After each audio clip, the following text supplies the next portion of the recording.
RCP Notícias.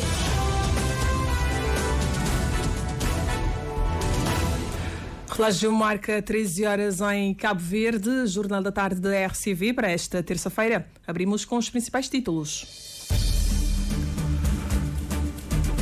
Boa tarde. Condutores da empresa Sol Atlântico cumprem segundo dia da manifestação em prol de melhores condições salariais. Sindicato ameaça com greve por tempo indeterminado caso as reivindicações não forem atendidas. Câmara Municipal do Maio, acionista maioritário da empresa Águas e Energia do Maio, demite todos os órgãos da direção da empresa. Israel quebra cessar-fogo e retoma ataques à faixa de Gaza com saldo de mais de 400 de pessoas mortas. Donald Trump e Vladimir Putin devem estar neste momento ao telefone numa chamada em relação à qual o mundo está pendente dos resultados. Notícias para conferir neste jornal, numa edição do jornalista António Lima. Boa tarde.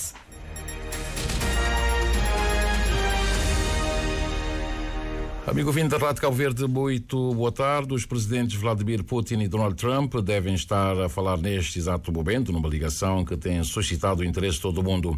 A Ucrânia e a normalização das relações entre os Estados Unidos e a Rússia devem dominar a chamada entre os dois presidentes. O porta-voz do Kremlin, Dmitry Peskov, explicou que já havia um certo entendimento entre os dois líderes com base numa ligação telefónica que fizeram a 12 de fevereiro e em contactos subsequentes entre os dois países.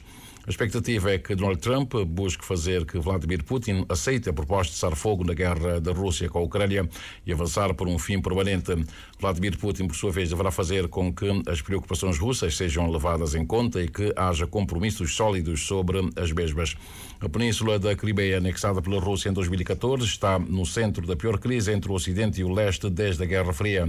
O destino deste território, juntamente com 4 províncias tomadas pela Rússia após a invasão da Ucrânia em 2022, deverá ser um dos temas principais da conversa telefónica desta terça-feira entre o presidente Vladimir Putin e o presidente norte-americano Donald Trump. O mundo está então pendente desta chamada telefónica, certamente que mais tarde teremos detalhes do que aconteceu ou não aconteceu. Atualidade nacional, condutores da empresa de transporte público de passageiros Sol Atlântico ameaçam entrar em greve por tempo indeterminado a partir do dia 31 de março, caso suas exigências por melhores condições salariais não forem atendidas. A informação foi confirmada pelo presidente do SIACSA, sindicato que representa os trabalhadores. Hoje, os motoristas realizaram o segundo dia da manifestação pacífica em frente à empresa aqui da praia. Ednei Barros esteve por perto e tem os detalhes. Não queremos dar salário! Não queremos subsídio de risco! Não queremos subsídio de risco! Com cartazes nas mãos, os condutores da Sol Atlântico expressam insatisfação com o salário, que começa em 26 mil escudos. Segundo o motorista Filomeno de Pina, o valor tem-se mostrado insuficiente, especialmente com o aumento do custo de vida. Nosso trabalho tem um valor, para nós então que está valorizando. A nós nunca queremos nada demais, não. A nós não queremos um salário digno para a nossa função que não te exerce como motorista profissional. Para se entra nem neste contrato em 26 mil escuros. Que é salário de um condutor profissional. Que é salário digno. Então, com 26 mil escuros, para pagar luz, para pagar renda, para pagar água, para pagar material de escola de menino, e dinheiro que te resta. A nós se levanta 4h30 de madrugada, para morrer 5 horas pela manhã, autocarro de transporte de condutores, está passa na Bubaia. Se o que levanta 4h30, porque tu consegues estar pronto com o uniforme, acompanha aquele autocarro de transporte, 6h15 para sair na empresa, 6h30 para estar na linha, para começar a trabalhar. O motorista Jailson Muniz destaca que, além de conduzir, não são recompensados pela tarefa adicional de cobrar os bilhetes. Não faz informação para não conduzir, para não cobrar bilhete. Não está conduzindo, não está cobrar bilhete, mas nunca está gratificar o que a cobrança não está fazendo. Não está pagando salário de motorista baixo, estou na cobradora zero. É antecipado. No bar reunião com o dia 14, a marca reunião no dia 14, sobre o dia de manifestação de dia 17 e 18. É frano, pleno, tudo condutor, mas está disponível a sustentar greve, se não quer para não fazer aquilo que não crê, meca se paga. Se todo homem contribui, está tendo respeito ao carro que está sem, ninguém que está sem, que tem trabalho, dinheiro que está entra. Não sabe ter filha, não está na mão, não tem que nada. Já o condutor Filipe Tavares afirma que muitos optam por não participar da manifestação devido ao medo de represálias. Mesmo tinha condutores que estão participando para morrer, depois dessa ameaça, e a menos quem é mais novo, e está bem, hoje, qual é para morrer, que está querendo fazer longo da coisa. Mas não crê no direito, mas não sabe ter fim. Durante a manifestação de 2 dias, os serviços mínimos estão garantidos, mas o líder do SIACSA avisa que a partir de 31 de março poderão iniciar uma greve por tempo indeterminado. Você está pedindo pelo menos que daqueles valores de 40 mil escudos. Nesse momento que você está praticado em certas empresas, se Sol Atlântico tem dinheiro que está a comprar imóvel no estrangeiro. Portanto, eles têm dinheiro, mas pode fazer algum reajuste salarial justo e digno para ser classe trabalhadora que está produzindo riqueza. Eu não envias hoje um pré-aviso de greve para ter valor, portanto, dia 31 de março.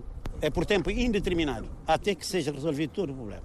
Essa é a forma mais melhor que não encontra de solucionar esse problema. A RCV tentou obter um posicionamento da Sol Atlântico, mas a Secretaria informou que o responsável estava indisponível, prometendo reagir oportunamente. Então ficamos aqui a aguardar a reação, caso assim o responsável ou responsáveis acharem por bem.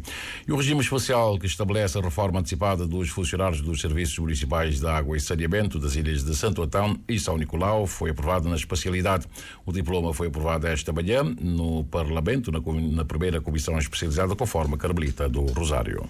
Com a criação das empresas Águas Intermunicipal de Santo Antão e de São Nicolau, o Governo viu a necessidade de reformar este setor e, neste sentido, esclarece o Ministro do Ambiente e da Agricultura, Gilberto Silva, houve a necessidade de fazer o redimensionamento dos trabalhadores.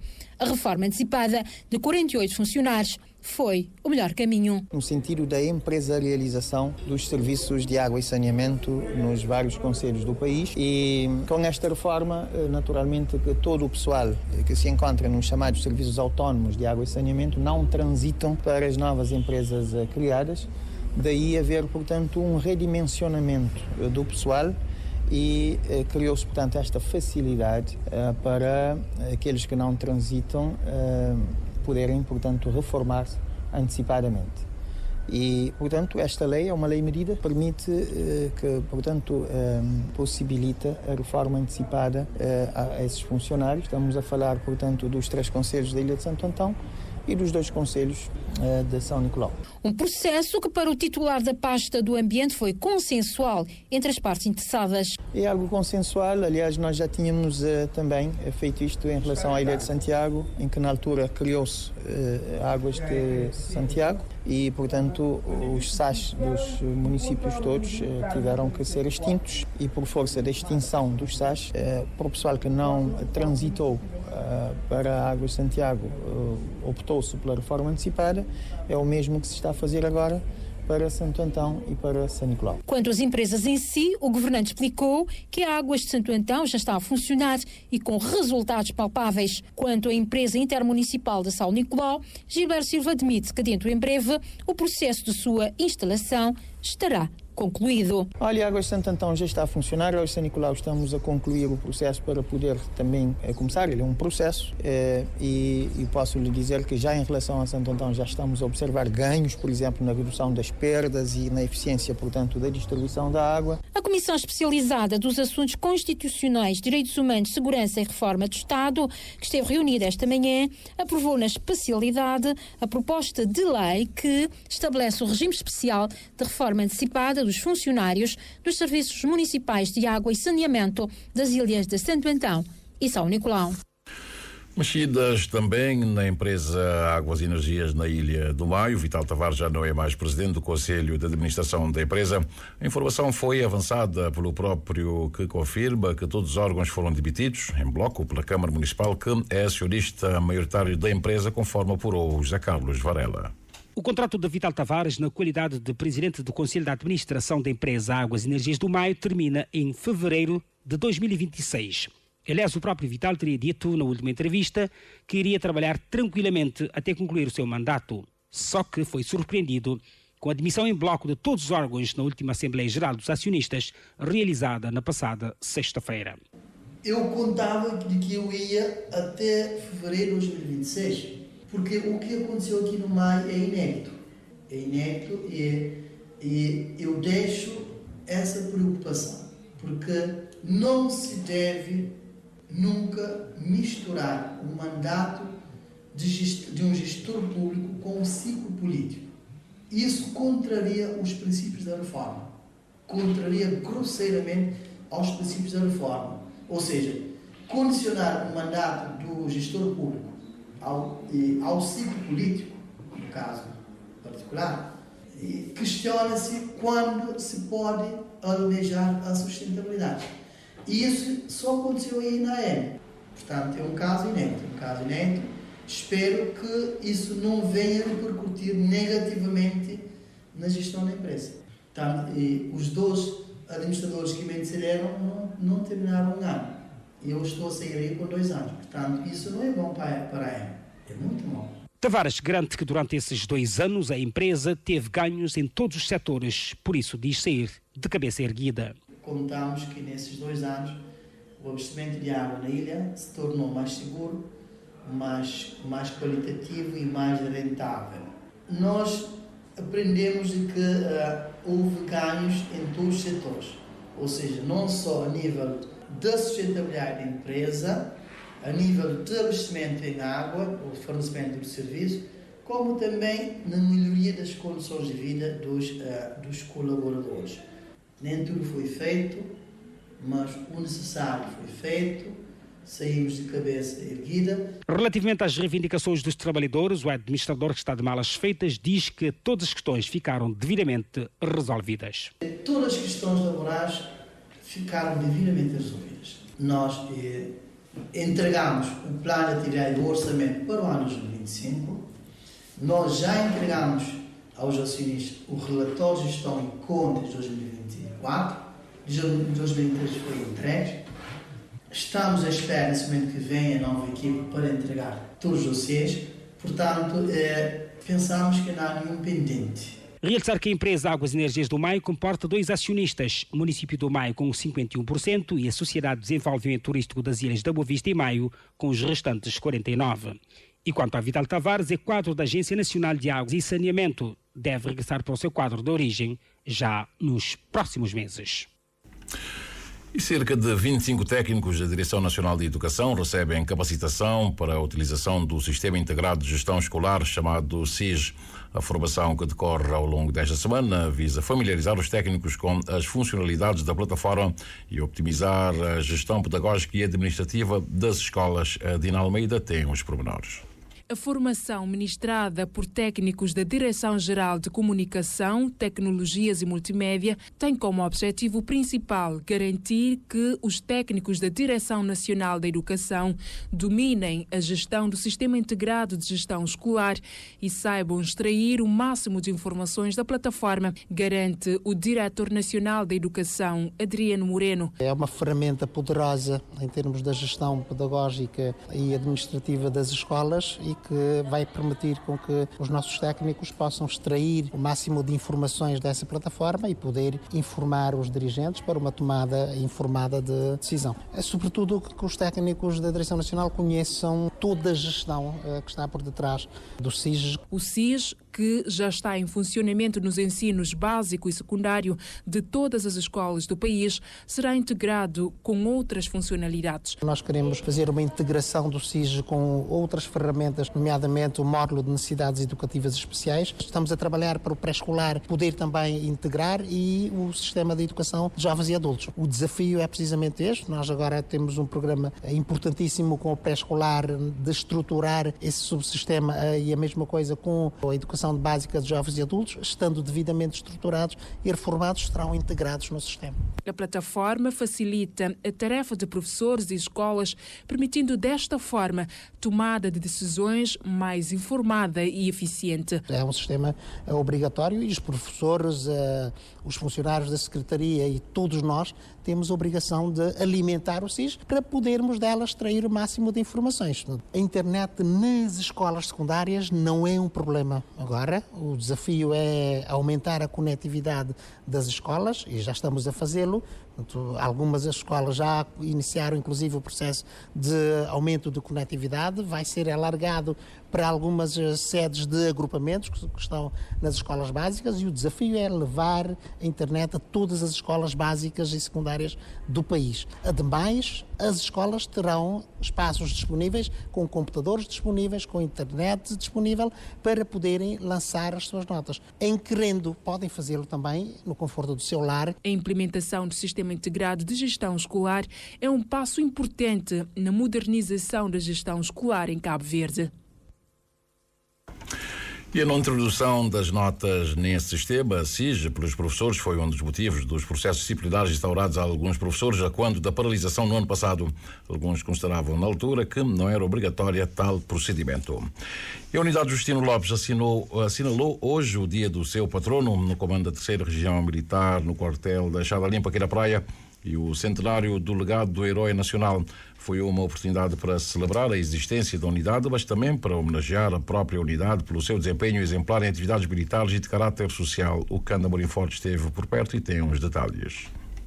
Patrono da unidade do comando da 3ª Região Militar, Justino Lopes, herói nacional e combatente da liberdade da pátria, nasceu em 1925 em Santa Catarina de Santiago. Em 1968 ingressou nas fileiras do então PAIGC e participou em 1969 na Guiné-Bissau no assalto e tomada do quartel de Medina de Boé, considerado um dos maiores feitos da luta de libertação nacional. Veio a falecer em fevereiro de 1970, em pleno combate. Ao presidir o ato central das comemorações, o chefe do Estado-Maior das Forças Armadas, António Duarte Monteiro, homenageou todos os combatentes da liberdade da pátria, assim como o patrono do comando da 3ª Região Militar pelo seu espírito de compromisso com os valores da liberdade da pátria. Esta data não é apenas um marco no nosso calendário militar, mas também um momento para honrar o legado do herói nacional Justino Lopes, cujo centenário de nascimento hoje celebramos. Justino Lopes, homem de dedicação intransigente à causa da libertação nacional, lealdade aos mais elevados desígnios do país e indomável espírito de coragem e sacrifício, é o herói nacional que continua a inspirar todos aqueles que têm honra de servir neste comando. Neste ensejo, gostaria de prestar a mais elevada e justa homenagem não só a Justino Lopes, mas também a todos os combatentes da liberdade da pátria, cujas ações heróicas edificaram os alicerces da nossa soberania e independência. Que o seu exemplo nos continue a guiar na nossa nobre missão de servir e defender a nação. António Duarte destacou também o desempenho exemplar da unidade Justino Lopes e da 3ª Região Militar, que abrange todas as ilhas do Sotavento. Desde a segurança de infraestruturas críticas e proteção dos órgãos de soberania, apoio a órgãos de segurança na segurança pública, apoio à entidade de saúde mormente em campanhas de vacinação, apoio sanitário ou cuidados de saúde à comunidade vizinha, passando por ações de apoio nas situações mais desafiadoras vividas pelo país, tais quais sejam emergências, catástrofes naturais e apoio às populações, sejam enchentes, chuvas torrenciais, erupções vulcânicas, incêndios, entre outras. A atuação sempre pronta, célere e eficiente nesses vários cenários tem demonstrado o espírito de sacrifício e a prontidão operacional deste comando e fazem desta unidade merecedora do louvor coletivo hoje recebido e que vem premiar coletivamente todo o efetivo que diária e incansavelmente labuta para que a unidade Justino Lopes mantenha esse nível de performance. A cerimónia comemorativa de mais um aniversário da unidade Justino Lopes contou com a presença de convidados militares e civis, com destaque para o general adjunto da Guarda Nacional de New Hampshire, nos Estados Unidos, o Major-General David Mikolaitis, que visita Cabo Verde em missão de serviço. Com a Guarda Nacional de New Hampshire, as Forças Armadas de Cabo Verde têm desenvolvido uma parceria que, segundo António Duarte Monteiro, tem-se revelado fundamental no reforço das capacidades formativas, operacionais e institucionais da instituição castrense nacional.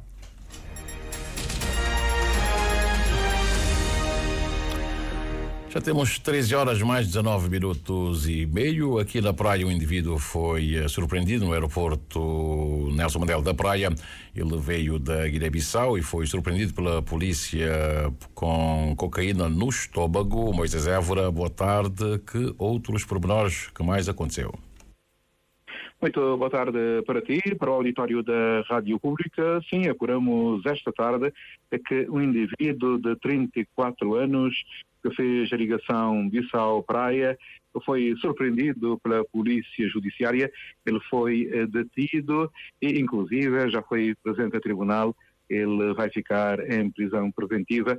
Tinha 610 gramas de cocaína no estômago. Podemos adiantar também que nos últimos 3 meses 5 indivíduos já foram surpreendidos pela polícia científica com droga no estômago. Pessoas que têm chegado da Guiné-Bissau, da Guiné-Conakry e do Senegal. Dados então que a Rádio Pública apurou nesta altura, então podemos recordar que este homem que foi detido vai ficar a aguardar julgamento na cadeia. Muito boa tarde.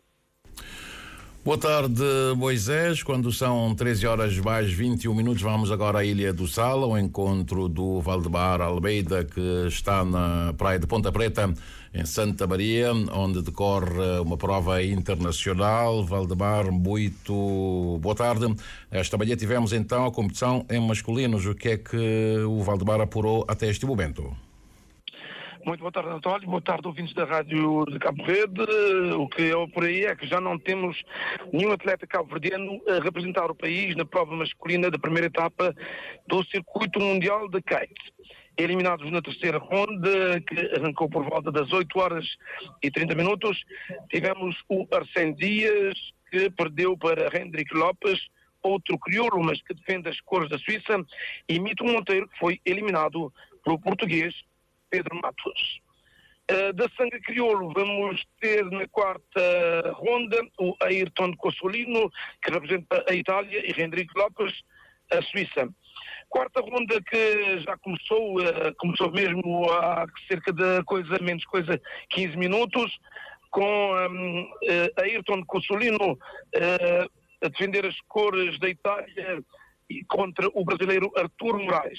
À primeira onda, o público vibrou com o desempenho de Ayrton, que conseguiu de uma sentada, uma boa secção de ondas e uma excelente pontuação de 9,47. Artur Moraes, nesta mesma onda, fez 7,13 pontos. António, dizer que Ponta Preta continua, como se costuma dizer, on fire, com condições espetaculares, vento forte offshore, side-off, e ondas de fazer medo para gente como nós, eu e tu, mas os atletas, eles não estão, ou melhor, não estão nem aí, estão no seu habitat. Muito boa tarde. E acredito também, Vavá, que eu não estou nem aí, que eu não tenho medo de onda grande. Aliás, adoro. Eu também já fiz bodyboard aqui na Praia Negra, quando havia ondas aqui na Praia Negra, aqui na praia. Bom para ti. Obrigado, Valdemar Almeida, acompanhar então nesta competição internacional que acontece na Ilha do Sal. Falemos agora do Médio Oriente. Israel retomou os ataques na faixa de Gaza e há mais de 400 pessoas mortas. O ministro da Defesa de Israel anunciou que o país retomou os combates na faixa de Gaza até que todos os reféns ainda retidos pelo Hamas sejam libertados. Um responsável do Ministério da Saúde de Gaza disse à agência de notícias France Press que foram registradas centenas de mortes, a maioria crianças e mulheres palestinianas, e centenas de feridos, dezenas dos quais estão em estado crítico. Além dos ataques aéreos, foram também registrados disparos de tanques no sul da faixa de Gaza, indica a mesma fonte. Após os ataques, o Ministério da Defesa de Israel anunciou que o país retomou os combates na faixa de Gaza até que todos os reféns ainda retidos pelo Hamas sejam libertados. Num comunicado, o mesmo governante disse que as portas do inferno se abrirão em Gaza se os reféns não forem libertados. O embaixador de Israel na ONU diz que o país não terá misericórdia para com os inimigos e reforçou as palavras do ministro da Defesa. E o político francês Raphaël Glucksmann tem feito manchetes por sugerir que os Estados Unidos da América deveriam devolver a Estátua da Liberdade, uma vez que o país, sob a presidência de Donald Trump, já não é, na sua opinião, digno do monumento e dos valores que ele personifica. O político, que é membro do Parlamento Europeu, afirmou num discurso que alguns americanos escolheram passar por o lado dos tiranos e por isso pediu a devolução da Estátua da Liberdade. Com os seus comentários e em resposta às políticas de imigração de Trump a tornarem-se virais, a assessora de imprensa da Casa Branca respondeu dizendo que Donald Trump não devolveria a estátua oferecida pela França aos Estados Unidos há quase 140 anos. A assessora de Trump classificou o francês de político de baixo nível e fez uma referência à Segunda Guerra Mundial ao dizer que é apenas por causa dos Estados Unidos da América que os franceses não estão a falar alemão neste momento. Já temos 13 horas mais 25 minutos. Vejamos agora como é que está o movimento aéreo e marítimo do arquipélago. começar pela movimentação aérea. Os TACV que tem neste momento 2 aeronaves no ar, um ATR que está ao serviço da empresa partiu da Ilha do Sal, vai em direção ao aeroporto Cesário Évora em São Vicente, com a aterragem prevista às 13h47 e um pouco antes vai chegar uma outra aeronave também da TACV, desta feita um Boeing, que vai aterrar em São Vicente, tendo partir do aeroporto da Praia. De resto, várias aeronaves que vão para Boa Vista, Algubas, e também uma outra que vai para a Ilha do Sal, isso no transporte, nestes casos, transporte de turistas. Os aviões da TAP já estão nos destinos, neste momento, o que veio para Boa Vista já lá está. Da mesma forma, o aparelho que também foi para São Vicente já se encontra no aeroporto internacional de Cesário Évora, em São Vicente. Pela via marítima, o movimento neste momento é fraco. O Dante Duta chegou há instantes aqui do Porto da Praia, tendo vindo de Salrei. O Liberdade encontra-se no sul do arquipélago e temos a navegar. Não temos mais nenhuma embarcação a navegar. É o essencial daquilo que podemos partilhar com o amigo ouvinte neste momento. Falemos então do movimento das marés, bem como que nos diz as tabelas solunares em relação aos melhores momentos para a pesca, porém outras informações. Para esta terça-feira, 18 de março, o sol despontou às 6 horas 39 minutos e 12 segundos e o pôr do sol será às 18 horas 44 minutos e 44 segundos. A lua está na fase gibosa minguante, sai pelo sudeste quando forem 22 horas mais 15 minutos. E a primeira baixa-mar do dia aconteceu a 1h12 minutos e a seguinte será, já aconteceu também às 13 horas e 15 minutos. E a primeira praia-mar aconteceu às 2h32, portanto, madrugada. E a seguinte, daqui a pouco, às 14 horas e 46 minutos. Os dados apontam que hoje não é um bom dia para pescar. Amanhã, quarta-feira, a primeira baixa-mar será às 3 horas e a seguinte será às 15 horas e 19 minutos. E a primeira praia-mar amanhã, quarta-feira, será às 9 horas e 13 minutos e a seguinte às 21 e 23 minutos. Em relação à pesca, as previsões indicam que amanhã será um dia regular, sendo os melhores momentos das 3 horas às 5, ou então mira das 15 horas e 25 minutos até às 17 horas e 25 minutos. E já temos 13 horas mais 27 minutos. Recordemos os títulos desta edição. Dissemos que os condutores da empresa Sol Atlântico cumprem segundo dia de manifestação em prol de melhores condições salariais. O sindicato ameaça com greve por tempo indeterminado caso as reivindicações não forem atendidas. Câmara Municipal do Baio, acionista maioritário da empresa Águas e Energia do Baio, demite todos os órgãos de direção da empresa. Israel quebra cessar-fogo e retoma ataques à faixa de Gaza com saldo de mais de 400 de pessoas mortas. Donald Trump e Vladimir Putin devem estar neste momento ao telefone, no momento em que o mundo todo está pendendo dos resultados desta conversa entre os dois líderes. António Lima com o Jornal da Tarde para desta terça-feira, 13 horas mais 28 minutos. Teremos os títulos às 14 com José António dos Reis.